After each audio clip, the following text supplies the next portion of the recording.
Dito ba yung nakakita ng ano? Because under the law, ha? Under the law of God sa Bible, you cannot touch me. I am... Saan ka nagtapos?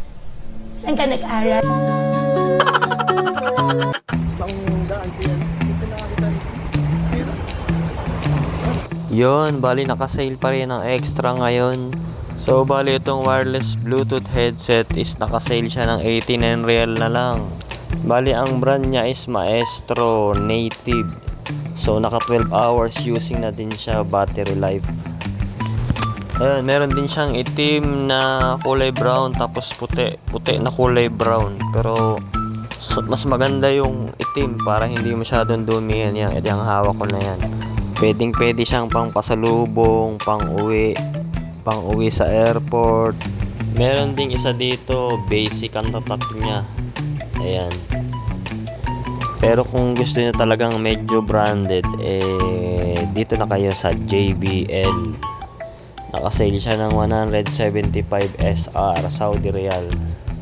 Ayan, maganda yung puti oh. Meron ding kulay itim. Mas the best to, JBL to eh. Tsaka magandang sound clarity nito. Meron ding sound core. Ay, sound core na yung 129 lang. Merong itim, merong parang khaki. So yun, 129 lang siya. Meron ding kulay brown. Ayun, brown leather. Tapos ito ang mas mahal, Sony. 575 yan, original talaga Sony. Tapos meron din kulay itim. Merong tago 158 lang, itong simple lang na Sony. Pero dyan ka na lang sa mas mura-mura para medyo tipid ka.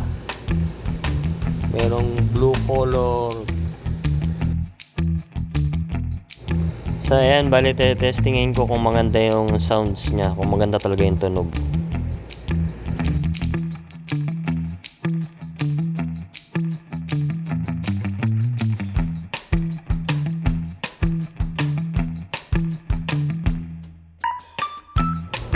So yun, meron din ditong Soundcore wireless earbuds. So bali nakasale siya ng 69 SR na lang. Maganda tong Soundcore na to. Maganda siyang gamitin, malakas yung bass. Bali may enjoy mo talaga yung music niya. Sarap pakinggan. So ayan, meron din ditong Philips yung brand niya. So 89 SR na lang siya. Dati siyang 140. Maraming pagpipilian, so ikaw na lang ang mamimili kung anong choice na brand ang gusto mong bilhin dyan. Napakaganda naman yan lahat. So meron ding ditong Huawei Smartwatch. So dati siyang 159, 109 na lang siya ngayon.